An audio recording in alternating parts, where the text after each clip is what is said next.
What would you do if just seconds before signing the biggest deal of your life, a janitor whispered in your ear, "Don't sign. It's a trap"? Would you stop everything based on the warning of a stranger or brush it off and risk losing everything?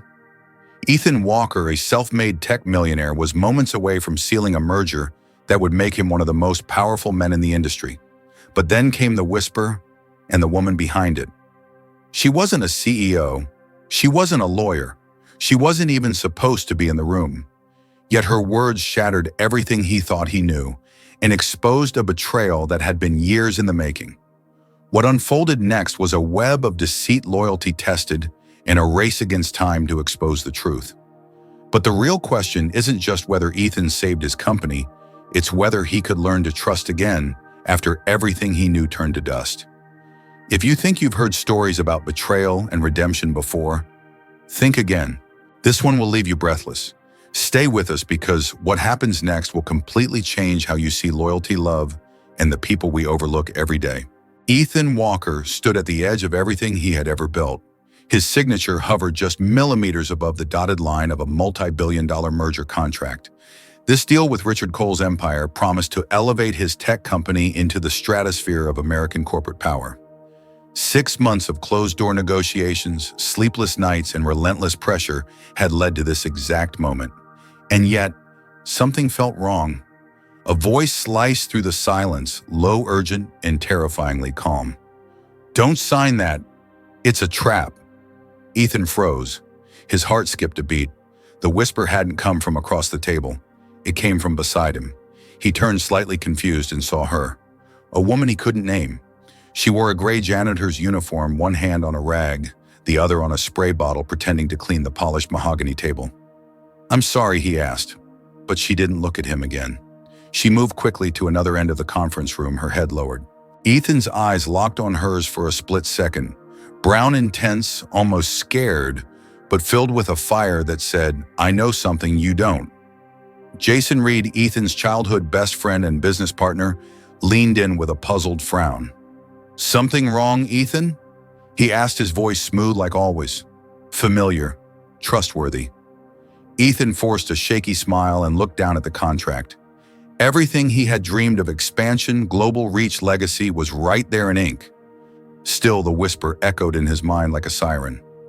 "Just give me 5 minutes," he said suddenly, standing up. Richard Cole, the 50-year-old corporate tycoon across the table, clicked his pen impatiently. "5 minutes, Mr. Walker. We've been through every detail. You're either in or out," Jason chuckled softly. "Come on, man. This is what we worked for. Remember when we sold candy bars on buses in Detroit to buy your first laptop?" Ethan didn't answer. He walked out of the conference room with forced calm, his footsteps echoing down the marble hallway. He felt someone following. It was her. The janitor. "Mr. Walker," she said softly. He turned. "My name's Grace Turner. I've been working in this building for 7 months, cleaning offices after hours. I've seen things. I've heard things." He studied her. Early 30s hair, pulled back, face serious but honest. There was something raw about her presence, something that refused to be ignored. "I know this sounds insane," she continued, "but your partner Jason Reed and Richard Cole have been planning this for a long time. The merger is a scam. They're going to shift all of Cole's debt onto your company. You'll be ruined within a year." Ethan blinked. "That's impossible. Jason is my brother in everything but blood." Grace reached into her pocket and pulled out her phone. "I have proof." She showed him a series of photos, spreadsheets with red numbers, emails between Jason and Richard, financial documents left lying carelessly in Cole's office. One email made Ethan's blood freeze. "Once Walker signs, we pin the debt. He'll never see it coming. RC below that perfect. That idiot's always been too trusting. After 20 years in his shadow, I finally get what I deserve." Ethan's chest tightened. No, this isn't real." "It is," Grace said, her voice shaking. "And there's more. Jason didn't just target your company, he sabotaged your deal with Cornerstone Ventures last year.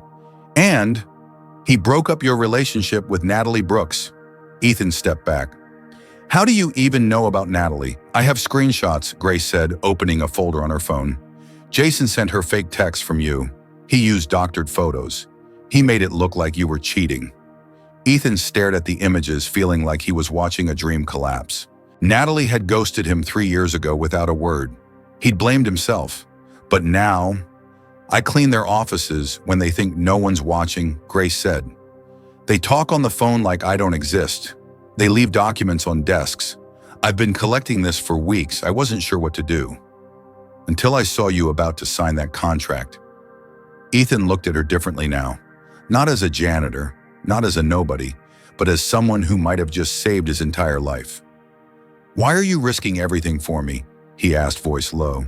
She hesitated. Then because I've seen what happens when people like Cole crush the little guy. My father lost everything after he trusted the wrong person. I won't let that happen again. Not if I can stop it. They stood in silence for a beat. Then Ethan nodded. Show me everything. They stepped into his private office and locked the door. Grace displayed recordings, documents, surveillance images. Jason and Cole had orchestrated every detail of the betrayal, down to even manipulating Ethan's closest allies and leaking information to competitors. Ethan dropped into his chair, hands trembling. I don't believe this. I didn't believe this. But now I can't not believe it. Grace watched him closely. What are you going to do? Ethan's eyes narrowed. I'm going to give them exactly what they expect. Grace frowned. You're still going to sign? No, Ethan said with a bitter smile. I'm going to let them think I will. But I'll need your help. We're going to turn their trap into our trap. Grace nodded slowly. Okay, let's do it. They didn't shake hands, but something passed between them, a silent understanding. In that moment, they weren't just a millionaire and a janitor. They were allies. And maybe something more was beginning to spark. I'm so sorry to pause the story here, but I promise what's coming next will blow your mind. Let me ask you this. Would you be able to trust a complete stranger if they saved your life? And what would you do if the person you trusted most turned out to be your worst enemy? Tell me in the comments where in the world you're watching from. And if this story grabbed your heart even just a little, don't forget to hit that like button and send some love. The next morning, Ethan sat in his office with a coffee that had gone cold an hour ago. He hadn't slept. Not really. Not since Grace Turner shattered everything he thought he knew. She arrived at precisely 7:00 a.m., on time, focused, and carrying a folder so thick it looked like a legal case. They had exactly 72 hours before the final meeting where the contract would be signed or exposed. Are you sure you're ready for this? Grace asked, her voice low as she scanned the hallway. Ethan nodded, but his jaw was clenched. I'm ready to burn the whole thing down if I have to. They spent every evening in secret. When the last executive left and the nightlights flickered on, Grace and Ethan became detectives in tailored suits and janitor uniforms. They combed through surveillance footage, cross-referenced documents, and listened to recordings so twisted and calculated it made Ethan's skin crawl. Here, Grace said one night showing him a wire transfer. $50 million moved from a shell company into Cole's private account. This was last month. Ethan's eyes scanned the screen, and Jason signed off on this. She pulled up a second image. Jason's e-signature was there, clear as day. It wasn't just betrayal, it was war. In the quiet moments, Grace would sometimes ask Ethan about his past, the struggles he and Jason faced as kids in Detroit, the way they'd once sold candy door to door just to eat, how Jason had held his hand when Ethan's mom died from cancer. I owe him everything, Ethan once whispered, but I guess he thought I owed him forever. Grace didn't answer. She knew what it was like to be betrayed by the one person you thought would protect you. Her own father had trusted his best friend with the family's savings, and they lost everything. That's why she came to Chicago. That's why she worked nights and studied days. And that's why she was here standing beside Ethan when no one else dared to. By day 3, the final puzzle piece snapped into place, a photo sent from the office security cam. Jason Reed was in a private meeting with Richard Cole and someone else. Ethan squinted at the blurry image. That's Natalie, he said, breath-catching. My ex. Grace's face shifted. Do you think she's involved? No, Ethan said quickly, too quickly. She wouldn't do that. But even as he said it, a seed of doubt curled in his stomach. He hadn't spoken to Natalie in years. What if... Let's not jump to conclusions, Grace said, touching his arm gently. We'll get facts. That touchlight barely there sent a jolt through him. He nodded. Right. Facts. The morning of the showdown arrived like the calm before a storm. Ethan wore a dark suit and a mask of calm. Inside, his blood was fire. Grace was already in his office going over the feed from the hidden cameras. Microphones were set beneath the conference table. Cameras tucked into light fixtures. Everything was ready. You don't have to go in there with me, Ethan said as he adjusted his tie. Grace looked up. I didn't come this far to hide now. At 10:00 sharp, Jason and Cole walked into the boardroom like kings about to collect their crown. Brother Jason said, grinning, slapping Ethan on the back. Today we make history. Mr. Walker, Richard Cole said, firm handshake, eyes like ice. Let's sign and celebrate. Ethan sat down calmly, looking at the contract laid out in front of him. Before we sign, he said, there's something I need to show you. He tapped the tablet in front of him. The lights dimmed. The screen behind him lit up. The first slide, the real financial status of Cole's company. Debt, red ink, bankruptcy. What is this? Cole barked. The truth, Ethan said evenly. Jason sat up straighter, lips twitching. This is out of context. The next slide, the email conversation between Cole and Jason planning the financial sabotage. Then came the wire transfer. The manipulated photos, the fake text to Natalie.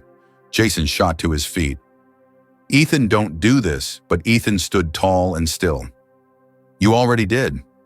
I'm just finishing it. Jason's face changed. The mask dropped. His smile vanished. You always thought you were better, he hissed. You had everything handed to you. I built this with you. I made you. You betrayed me, Ethan replied coldly. And you destroyed yourself. Suddenly, Cole moved toward the door. Ethan pressed a button on the table. The security lock clicked. No one leaves, he said. The authorities are on their way. They've seen everything. Jason turned to him, shaking with rage, then laughing. How'd you find all this? Natalie, no, Ethan said, his voice turning steel.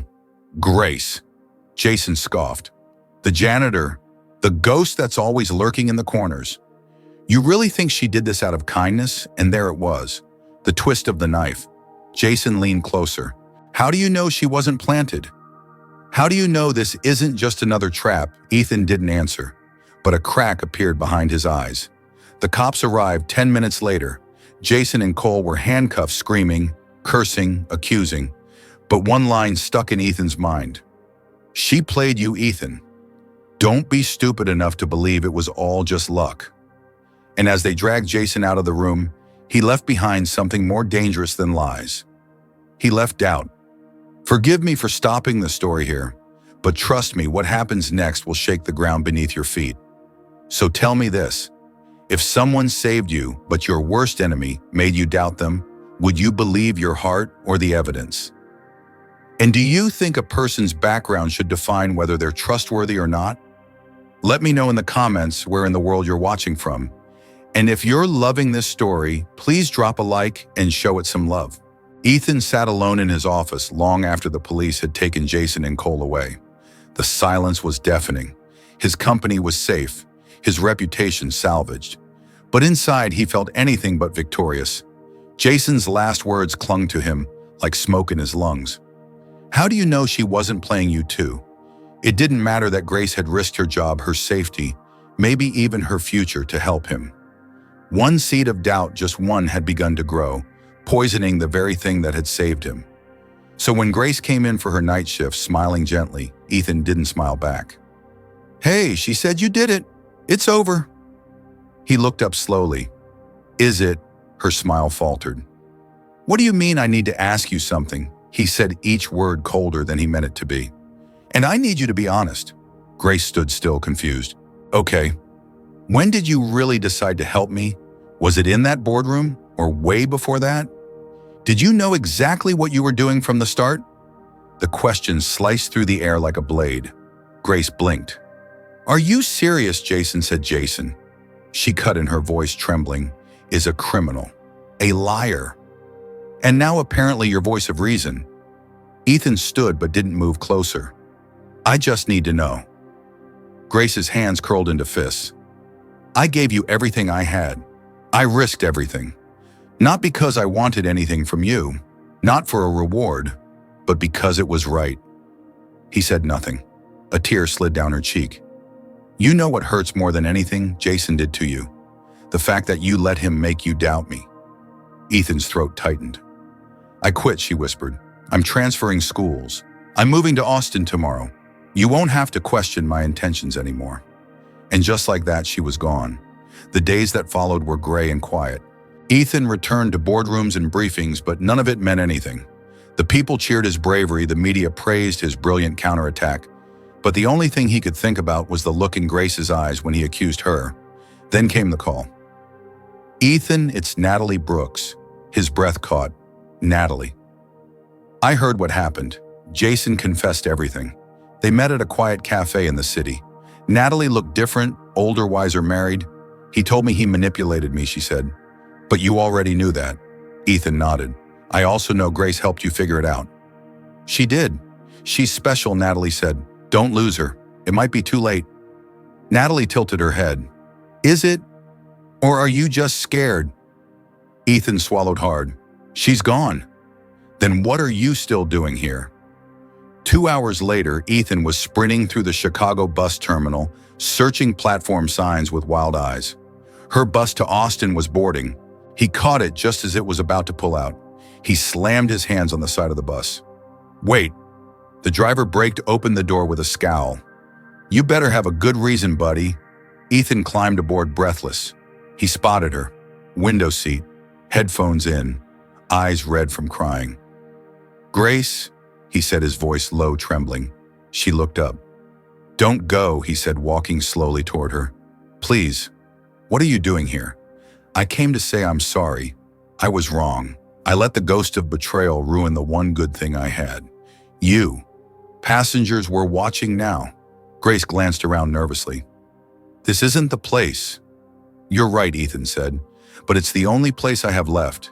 And then before anyone could blink, he dropped to one knee in the narrow aisle. Grace Turner, you're the most courageous, intelligent, and beautiful soul I've ever met. You didn't just save my company, you saved me. You reminded me what integrity looks like, what love looks like. Grace's eyes filled again, but this time with something warmer. I don't care about where you come from or what you do. I care about who you are. And who you are is someone I never want to lose again. Ethan, she whispered. Please, he said, standing and taking her hand. Come back with me. Let's build something together. Not a company, a life. For a long moment, she didn't speak. Then finally, quietly, she nodded.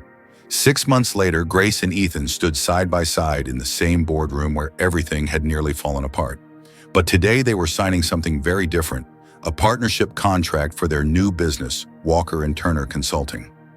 As she signed her name, Grace looked at Ethan and smiled. Still sure, I've never been more certain of anything in my life. Their company flourished, helping small businesses stand tall against corporate giants.